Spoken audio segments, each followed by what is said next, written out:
Hi guys, here is the review of the Crow movie. ఒక love story, ఒక revenge drama, దానికి ఒక super powers ని జత చేసి మన ముందుకు తీసుకొచ్చేశారు డైరెక్టర్ రూపర్ట్ శాండర్స్. ఈ వీడియోలో ఈ మూవీ ఎలా ఉందో తెలుసుకుందాం. ఈ మూవీ ఏ ఓటీటీ ప్లాట్ఫామ్ లో స్ట్రీమింగ్ అవుతోంది, వాటి వివరాలు అయితే తెలుసుకుందాం. అలా తెలుసుకునే ముందు మన సినిమాటా ఛానల్ ని సబ్స్క్రైబ్ చేయండి, షేర్ చేయండి, సపోర్ట్ చేయండి. ఎవ్రీడే ఒక మంచి కంటెంట్ ఉన్న videos, movie information, movie reviews, OTT updates, movie updates ఎప్పటికప్పుడు మీ ముందుకు తెస్తూనే ఉంటాం. ఇవన్నీ ఎప్పటికప్పుడు మీరు చూడాలంటే మన సినిమాటా ఛానల్ సబ్స్క్రైబ్ చేయాలి కదా. మీ వాల్యుబుల్ టైం 1 minute కూడా వేస్ట్ కాకుండా అటువంటి మూవీ అప్డేట్స్ అయితే మీ ముందుకు తెస్తూ ఉంటాం. కాబట్టి సబ్స్క్రైబ్ చేసేయండి, సపోర్ట్ చేయండి. దెన్ సబ్స్క్రైబ్ చేశారు కదా, let's go to the video. The crow 2024 movie directed by Rupert Sanders.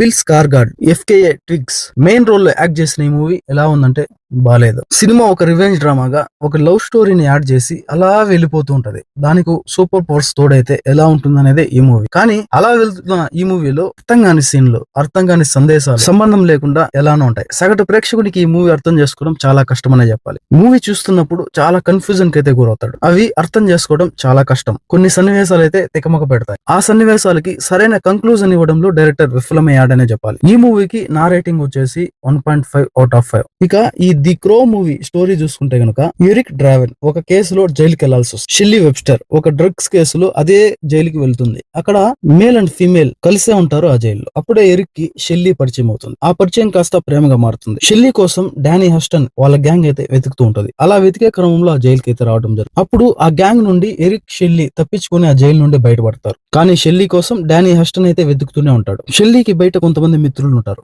వారిని ఒక్కొక్కరిని చంపుకుంటూ వస్తాడు డానీ హస్టన్. డానీ హస్టన్ కి సంబంధించిన ఒక వీడియో షెల్లీ మొబైల్ అయితే ఉంటది. ఆ మొబైల్ ని ఒక చోట ఎవరికి కనిపించకుండా దాచిపెడుతుంది. డానీ హస్టన్ గ్యాంగ్ నుండి షెల్లీని కాపాడుతూ ఉంటాడు హీరో ఎరిక్. కానీ చివరికి ఎరిక్ ముందర షెల్లీని డానీ హస్టన్ గ్యాంగ్ అయితే చంపేస్తారు. చివరికి ఎరిక్ ని కూడా చంపేస్తారు. ఆ తర్వాత హీరో అయితే మరో ప్రపంచంలోకి వెళ్తాడు. అక్కడ మనిషి రూపంలో ఉన్న ఒక ఆకారం మరో చాయిస్ అయితే ఇస్తాడు. అదేంటంటే మళ్ళీ షెల్లీని బతికించుకోవాలనుకుంటే, మీరిద్దరు కలిసి జీవించాలనుకుంటే తిరిగి వెళ్లి ఎవరైతే షెల్లీని చంపారో వాళ్ళందరినీ కిరాతంగా చంపు అని చెప్పింది మరొక అవకాశం ఇస్తాడు. అప్పుడే హీరోకి షెల్లీ గురించి తెలియని రహస్యాలు తెలుస్తాయి. హీరోకి కొన్ని పవర్స్ కూడా వస్తాయి. హీరో మళ్ళీ తిరిగి వచ్చిన అవకాశాన్ని అయితే పోగొట్టుకుంటాడు. మళ్ళీ ఇంకో ఛాన్స్ అనేది వస్తుంది. కానీ ఆ ఛాన్స్ కి కొన్ని రూల్స్ అంటూ ఉంటాయి. ఎలాగైనా సరే ఎరిక్ డానీ హస్టన్ గ్యాంగ్ అయితే తిరిగి చంపాలి షెల్లీని బతికించడం కోసం. చివరికి ఏమైంది? షెల్లీని ఎరిక్ బతికించుకున్నాడా? ఆ డానీ హస్టన్ గ్యాంగ్ అయితే పూర్తిగా అంతం చేశాడా అనేదే ఈ సినిమా స్టోరీ. ఇక ఈ మూవీ గురించి డీప్ గా అనాలిసిస్ చేద్దాం. The Crow total franchise movies లో ఇది 5th movie. The Crow first movie 1994 లో వచ్చింది. The Crow second part City of Angels 1996. The Crow Salvation 2000. The Crow Wicked Prayer 2005. 2005వ సంవత్సరం తర్వాత, దాదాపు 19 సంవత్సరాల తర్వాత ఈ 5th పార్ట్ ది క్రో అనే మూవీ రిలీజ్ అయింది. August 23, 2024 in India. థియేటర్స్ లో రిలీజ్ అనే మూవీ ఇప్పుడు ఓటీటీ ప్లాట్ఫామ్ లో అయితే స్ట్రీమింగ్ అవుతుంది. అమెజాన్ ప్రైమ్ వీడియోలో ఓన్లీ ఇంగ్లీష్ లాంగ్వేజ్ లో స్ట్రీమింగ్ అవుతుంది. బుక్ మై షోలో ఇంగ్లీష్ తో పాటుగా తెలుగులో కూడా డబ్బై స్ట్రీమింగ్ అవుతుంది. రెంట్ విధానంలో మూవీ అయితే చాలా ఇంట్రెస్టింగ్ గా స్టార్ట్ అవుతుంది. ఆ జైల్లో మేల్ అండ్ ఫీమేల్ ఖైదీలు కలిసి ఉండటం, విలనియన్ షెల్లీ కోసం వెతకటం, ఈ పాయింట్ అనేది ప్రతి ఒక్కరిలో క్యూరియాసిటీ అనేది పెంచుతుంది. అసలు షెల్లీ ఏం చేసింది, ఎందుకని ఆ గ్యాంగ్ షెల్లీని వెతుకుతున్నారు అనే పాయింట్ ప్రతి ఒక్కరిలో ఆసక్తిని పెంచుతుంది. ఆ తర్వాత వారు ఎరిక్ మరియు షెల్లీ ఆ జైలు నుండి తప్పించుకోవడం, వాళ్ళ మధ్య చిగురించే ప్రేమ.